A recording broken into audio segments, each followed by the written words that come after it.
So let's begin then with the Prophet Muhammad, who was born in 570 and in Mecca, which is a little place in Saudi Arabia, and he grew up there for many years as in an insignificant way, really, doing much what other people were doing. He was a tradesperson, and actually he became quite skilled at that, and he was very good at that, and a very honest person. And so a lady who was very successful in this trade across the deserts around the area there in Saudi Arabia, what is today Saudi Arabia, married him. And so he was married with his wife Khadija, and soon after the marriage, revelations began to appear in his mind or in his heart. He began to hear that God was speaking to him. In the year 610, the first revelations began, and he used to go from Mecca and meditate in a small cave somewhere on the outskirts of the town, and that's where the first revelations came to him. But throughout his life, for the next 23 years or so, he was receiving revelations in different places, not just in that cave, that's where it began, but he received revelations right throughout his life, almost up to the end. And so he was in Mecca then, and after receiving these first revelations, he went home startled to his wife Khadija and shared with her what he had experienced.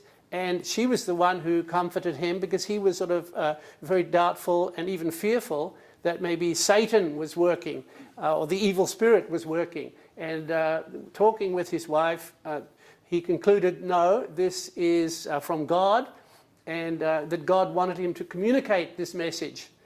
And so he began to communicate in Mecca, in the town. And that caused a lot of opposition in those early years, because the message was a message of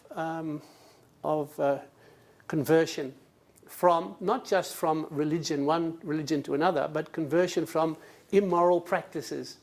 And in Mecca, because Mecca was a center of trade, as I mentioned before, people from all over the region would come there and would indulge in all kinds of unjust practices, immoral practices as well.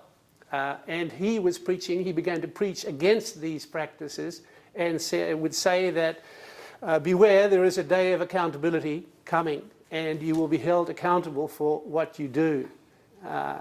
And God will take you to account. And that day is coming. And he spoke in a very fiery, in a very powerful way, the words of God, which he had heard from God. And he said that these words come from God directly. They weren't just his own words. He may have explained in his own language as well. But he spoke the words that he had heard from God. And even now, Muslims have those words in what they call the Quran. All those words that came from God have been collected subsequently in a book called the Quran. And Muslims today believe that these words, which are now written down on pages, did actually come from God directly. They were not just reflections in the way that we understand our New Testament, the reflections of the early Christians, but these were actually the words of God directly. And they were spoken in Arabic, and in a very powerful Arabic, in a very beautiful Arabic, in a very original, new way, a new style of Arabic. And so the people who heard his preaching were struck and were touched, and some of them were offended. And there was a lot of opposition, as I mentioned, and he was persecuted in those first years in Mecca. And the persecution became so strong and so difficult that he had to leave Mecca. And so after 13 years, he left Mecca for a place called Medina, which is about a day or two journey from Mecca by camel. Today it would be different. But he traveled by camel or on foot. We don't really know. He moved to Medina. So he spent the first 13 years in Mecca, and many revelations came there, and they were the shorter revelations, which are actually collected in the back, which we call the back of the Quran here. And then later in Medina, he received further messages, which were a bit longer, and which were more about the formation of a new Islamic society. So the first messages in Mecca, to go back again to Mecca, they were more about beware, the day of accountability is coming, basically about that. There is an afterlife. God will hold you to account. Change your life. That was the message in those early years, in brief. But when he went to Mecca, he was accepted there, and he wasn't persecuted. He became a leader of the town in Medina, and he received messages which helped him to establish Islam in that town as a reality, as a society, not just as a personal practice, but as it influenced the way of life of all the people in Medina. And so he went on there for another, from 623 until he died in 632. So it was another 11 years he was in Medina preaching and teaching there, and he gradually received many followers, and eventually he went back, and just before he died in 632, he went back to Mecca and claimed Mecca as part of the Islamic community as well. And there was no bloodshed, but all the people of Mecca then, just before he died, submitted to Islam. And Islam means both peace and submission. It has those two meanings. So when people submit, they are Muslims. When they surrender, they are Muslims. The word Muslim is the person who surrenders. Literally, it's the Arabic for a person who surrenders. That's the word Muslim. And Islam is surrender, the surrender, al-Islam. So the people of Mecca then eventually all surrendered or submitted to God and became Muslims. And so in his short life, he had managed, I'm trying to shorten it, abbreviate it, but of course, there was a lot of struggle, and I'm not even talking about the struggles between Medina and Mecca. They were there too. We could talk about that. But then the story becomes longer.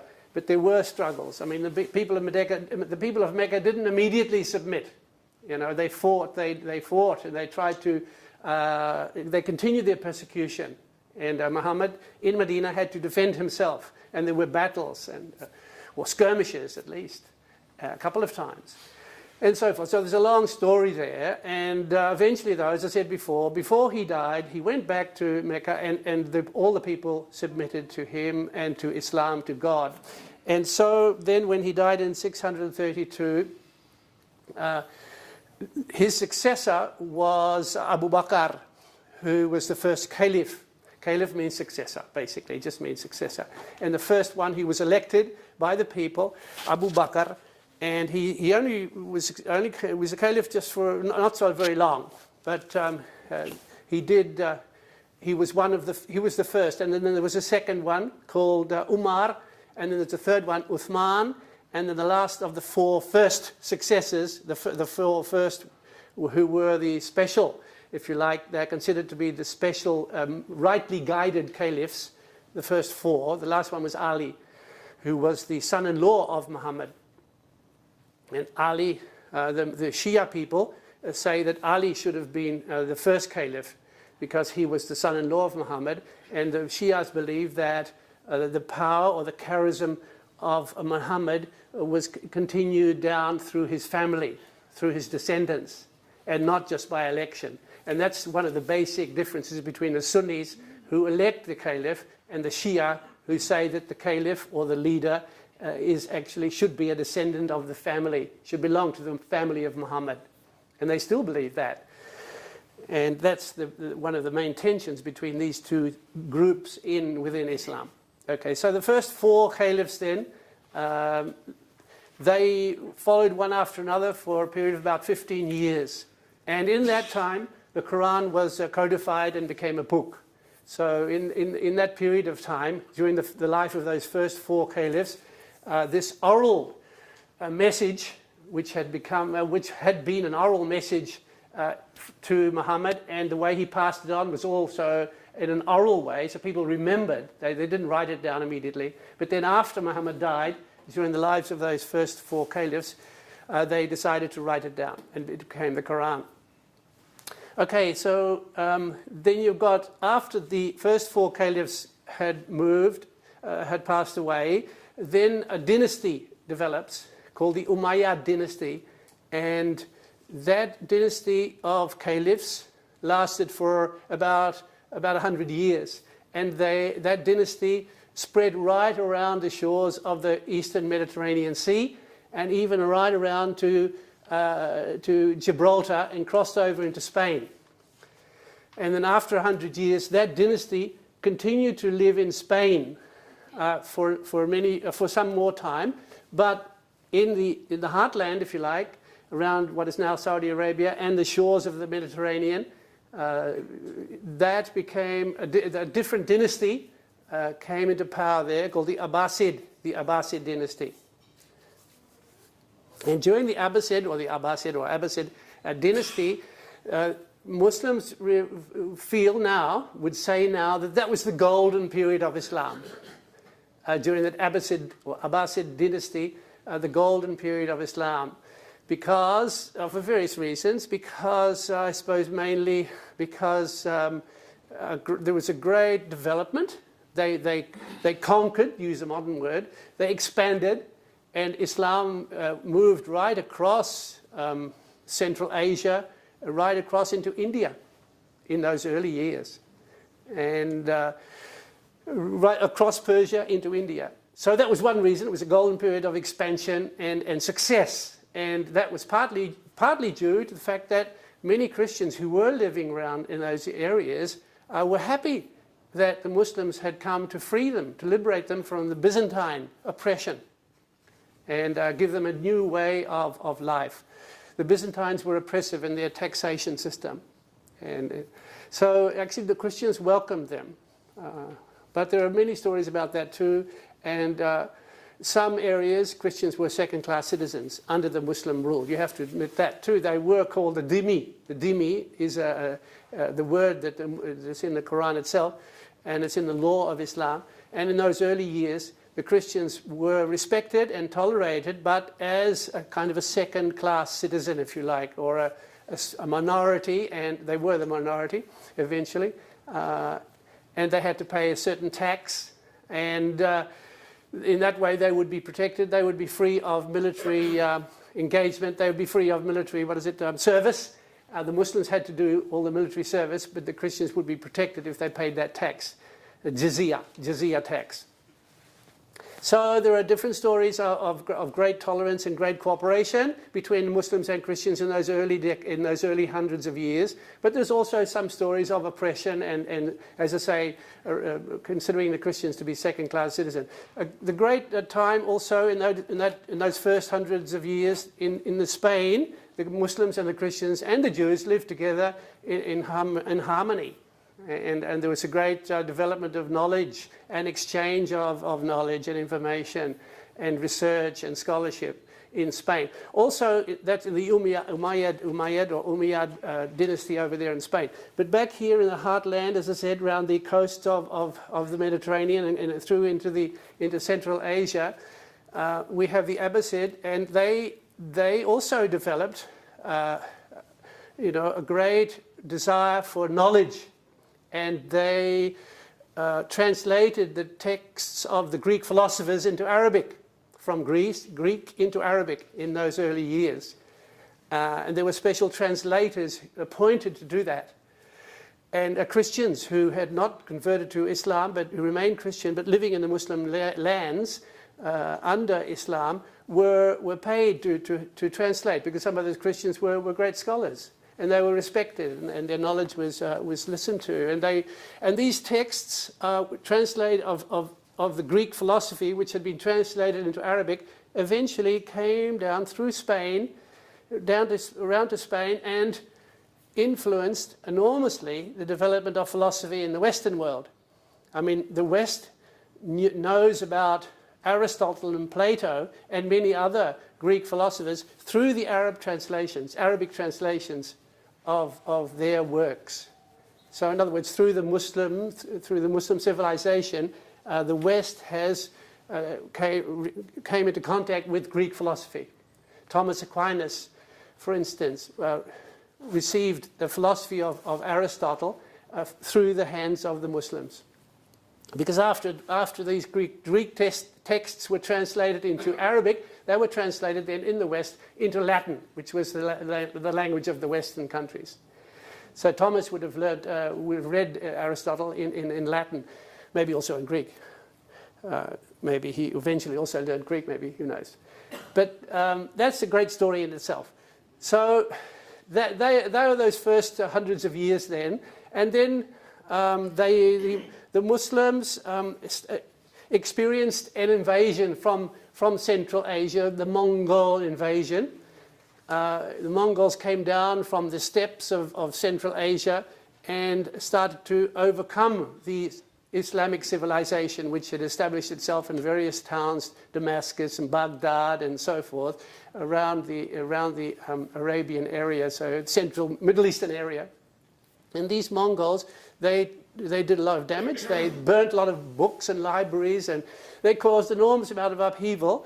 And that was the first kind of reaction which was of a conservative nature.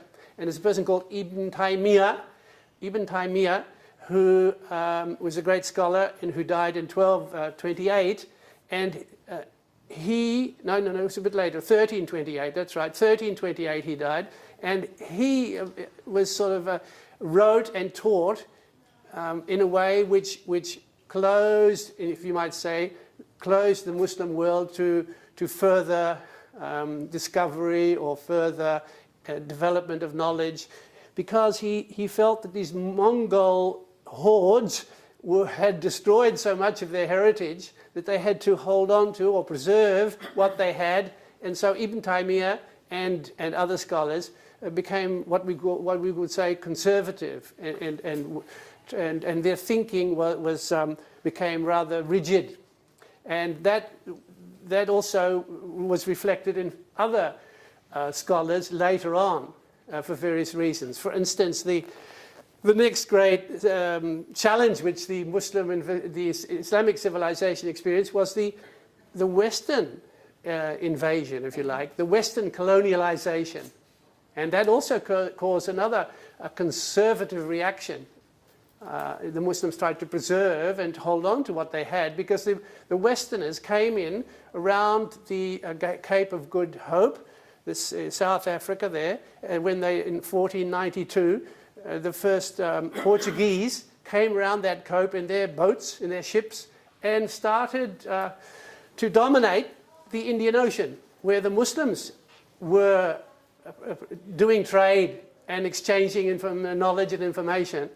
The Portuguese and then the Dutch and then the British all came in their ships and began to colonialize those countries, which is, they came into Goa, and gradually, of course, it took some time, but gradually the whole of India became a British colony. The Dutch went to Indonesia, started off in Aceh, and then moved down and colonialized the whole of Indonesia. It's a long story, but it happened that way. And the Portuguese had moved in there beforehand, and there was a lot of fighting between these European powers. It's a long story, but this is what displaced the Muslims from their positions of power. They were the rulers in those countries, or they weren't even countries, they were islands, they were regions, they weren't countries in the modern sense of the word, but the Muslims were in charge there, like the Mughal Empire was in charge of most of India, and gradually sort of was overtaken by the British in various ways. Also with their guns and with their violence. They forced the Muslims to succeed, to hand over the power. And not only political power, but also the Muslim jurists, if you like, or the lawyers who knew the Sharia law of Islam. They were also displaced. So they were pushed aside, and the Western lawyers, the Western law system came into these countries. Like even now, it's a British law system is still powerful it's still valid to a large extent in India, and even in Indonesia. The Dutch legal system is still quite valid there, some aspects of it anyway. So the British colonial period upset the Muslims in their traditional heartland, okay, and that if I might jump a little bit, I'm really moving fast, but that now has caused an enormous disappointment. More than that, it's caused an enormous anger. It's caused enormous confusion in the Muslim world. And I think you could say, with the risk of oversimplifying, that is a crisis which Muslims are still dealing with. That loss of power, that loss of prestige, that loss of identity, really, in their own Muslim traditional societies. Even now, even in Pakistan, for instance, where I was just recently, it's the British law which seems to be still more powerful or more effective or more applicable than the Islamic law, the Sharia. You know, they're dealing with how to make the Sharia also valid in their societies. And that's not, you can't do that overnight. It's such a long history now of foreign, if you like, Western legal practice. You can't just abolish that and just sort of replace it with something else. So that is a big challenge for the Muslim world. And I think that has caused a lot of grievance in the hearts of Muslims. And then when, of course, when this grievance took a terrible step when the Muslims, well, some Muslims, you know, attacked the Twin Towers in America in 2001. It's called 9/11, isn't it? Just 9/11, but it's 2001 when they bombed those Twin Towers. And that terrible event caused an enormous reaction again from the coalition, who then came and overtook, bombed Afghanistan, and completely, you know, took over there in that country, and then subsequently also invaded Iraq, you know, and deposed Saddam Hussein for various reasons, but, you know, questionable reasons, and a great show of power, a great excessive show of power, which would you almost say was kind of an act of revenge from the coalition, the Western coalition. And that has also caused an enormous hurt in the Muslim world. And that has caused a very anti-Western, or especially anti-American feeling among Muslims. And that is not just an isolated a few bombings or a few invasions that I've mentioned, but that's a very subtle process which is still going on. And you could call it intervention by the West in Muslim politics and society in very subtle ways. And that is upsetting even now and causing an enormous anger.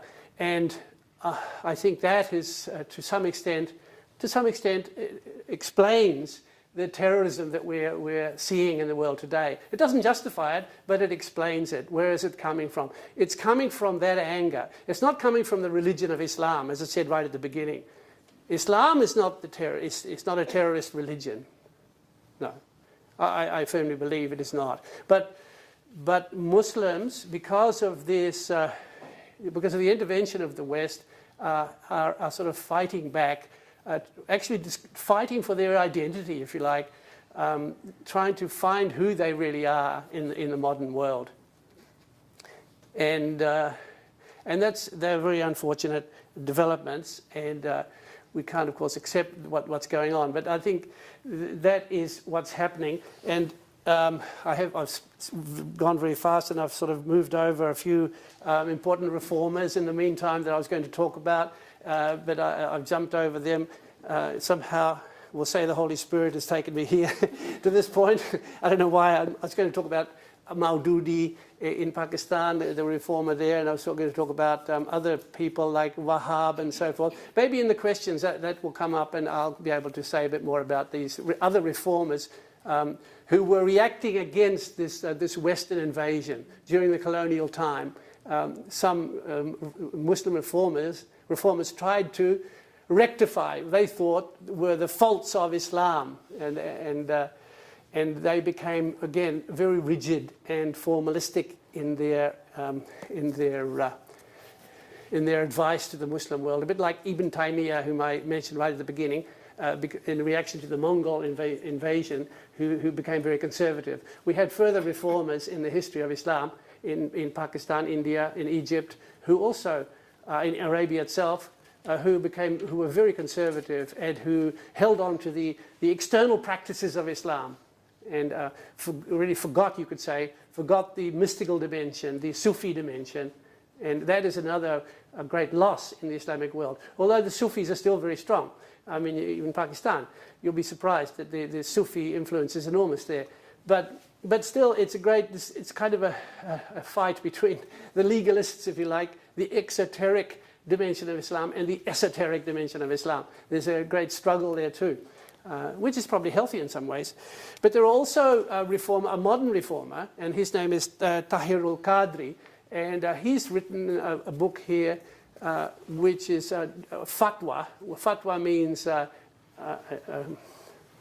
judgment, a moral, legal judgment, not just a moral, but a legal, heuristic judgment, on some issue. And he's written a fatwa. He's presented this judgment, if you like, on terrorism and on suicide bombing.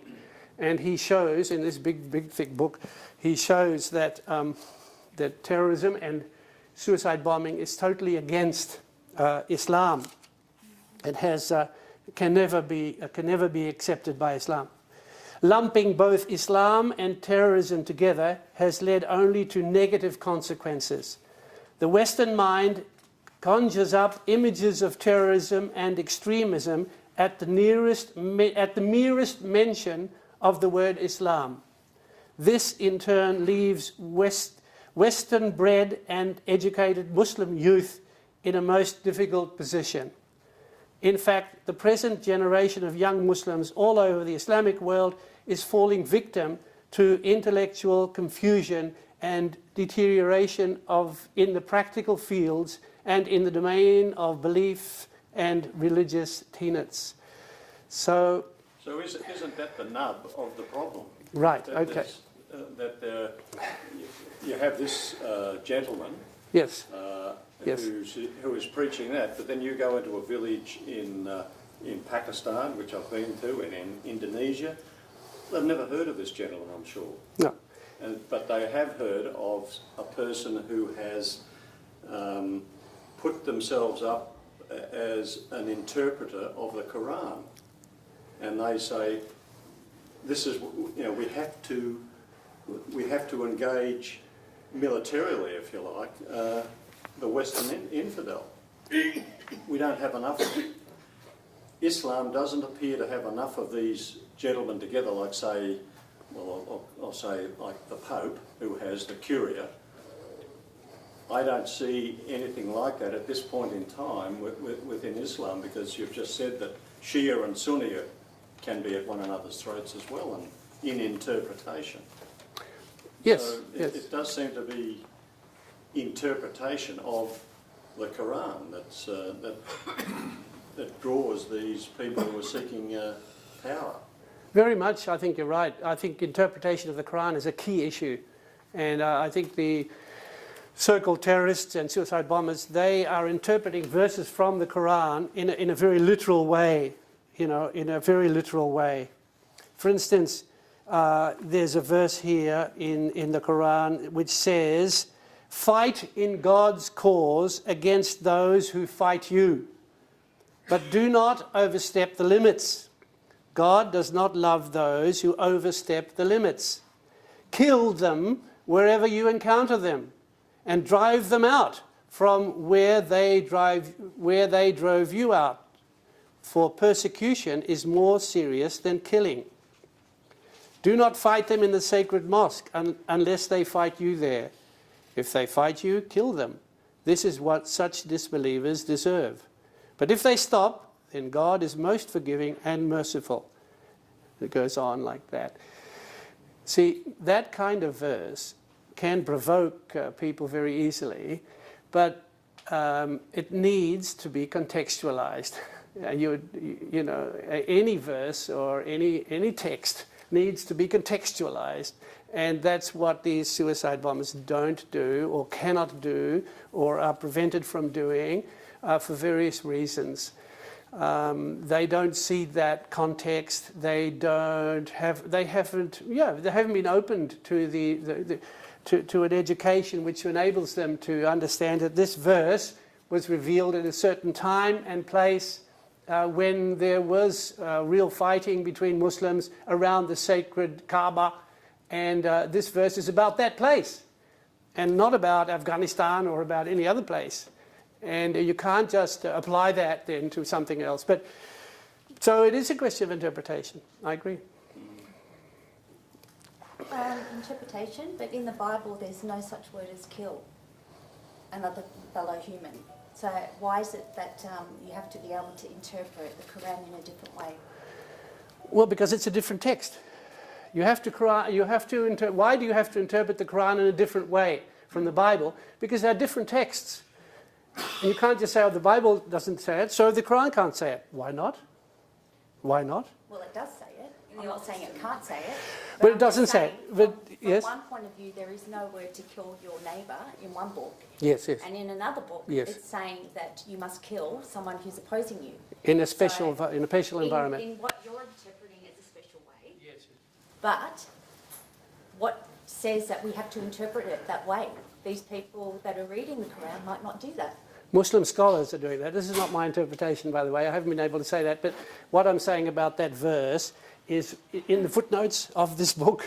So it's not my own interpretation. It's Muslim scholars who interpret it that way. So the only answer there is that you must interpret any text. Even the Bible, of course, needs to be interpreted. And the Old Testament is full of killing and slaughter and terrible events, atrocious events, which you could easily find in the Psalms, etc. But anyway, look, without comparing, I don't think it's very useful to compare the Bible and Quran, although maybe to some extent it is, but it's just to sort of compare them. They're different texts, and they both need to be interpreted.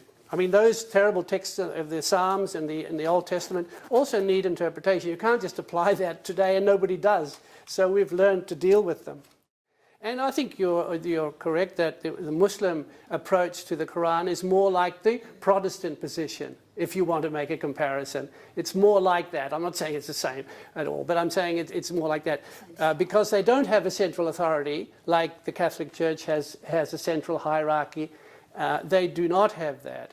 And so it's up to each individual. But again, the Sunni community, anyway, we have to make a distinction between Sunni and Shia too, by the way. The Sunni community says that, right, we don't have a central authority, so we don't have recourse to some person in Rome or anywhere, but we do need to listen to the ulama.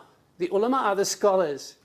The ulama are the scholars, and they have the right, just in a traditional way. There's no kind of ordination or there's nothing like that, but they are recognized in a traditional Muslim community, which was upset by the West, as I said before.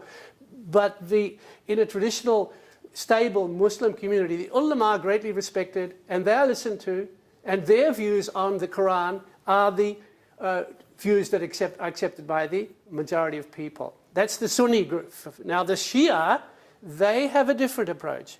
They say that the charism of interpreting the Quran comes through the line of descent from in the family of Muhammad, as I indicated before. So the Shia, they also have ulama, but they have a different name. They have imam. They have the word imam for their ulamas. And these imam are a bit similar, if you like, to the Catholic, where a priest and the bishop shares in the authority, the priest shares in the authority of the bishop, who shares in the authority of all the college of bishops, and they interpret the Bible for the people. And that's what's happening in Shia Islam. The imams have the authority, and not just anybody. There are 4 branches of Sharia law, or 4 schools, if you like. The word is mazhab. That's their word for it, mazhab. There are 4 mazhab.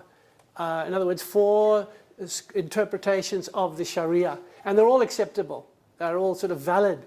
But one mazhab would be more valid, if you like, or practiced or followed in one region, and another mazhab is practiced in another region.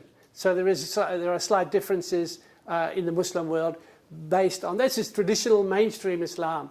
Now the problem is that the modern upsurge in Islam are rejecting this too. The upstarts, I mean, you know, not the mainstream. There is still a mainstream, and it's very big. So they would accept these 4 mazhabs, but more radical, extremist Islam just tosses that right out the door and says that's all unnecessary. We go straight to the text of we're very Protestant. We go straight to the text of the Quran, and we just derive from it what we want. What we need. So, yeah. The link is probably, yeah, a good question. The link is Abraham. That would be the standard response, that the father of these 3 branches of monotheism is Abraham, the father of faith. The first monotheist, if you like, was Abraham. And it's in the Bible too. Where, you know. So Abraham, according to the Muslim tradition, actually had a temple or a shrine, not a temple, a shrine to the one God in Mecca, which is now Mecca. This is the Muslim interpretation, right? And that shrine was gradually, after Ibrahim died, and his descendants forgot and became polytheists. In other words, started to worship many gods, and they brought their idols into that place, into that shrine. And that shrine became a center for idol worship, polytheism. And that's the situation when Muhammad was born, that was the situation of that shrine. And then he became a prophet, and then he came back, and when he came into Mecca, victorious, when they all submitted, the first thing he did was to clear out that shrine and get rid of all the idols that had come in there. So that's one simple response. There's much more to it than that, of course. Now, you said something about the connection or the link. Well, I think there's a very strong link in the Quran itself. It often mentions Abraham. It mentions all the other prophets, not all, but many other prophets that we also, as Christians, acknowledge as prophets or as great leaders. Patriarchs, etc. Many of them are mentioned in the Quran, and the Quran is saying that Jesus is also mentioned with great respect and love in the Quran, and the Quran would say we've got nothing against any of these prophets. We don't differ from any of these prophets. Islam is just the more perfect expression of what all these prophets tried to say. That's what the mainstream Muslim would say, very strongly say that. And time again I've heard that. Not only said, but it's written here too, that that's the purpose of this revelation. It was just to clarify and to develop the original message which Abraham brought, but which was corrupted and needed reinstated. Needed to be reinstated. Can I use that opportunity to conclude our session today? Thank you very, very much for your questions. On behalf of St. Vincent de Paul, we'd like to thank Dr. Herman for joining us today in putting forward his perspective, historical and present-day perspective on Muslim-Christian relations. On behalf of St. Vincent de Paul, we're delighted you joined us. Thank you very much. Please accept us a small token.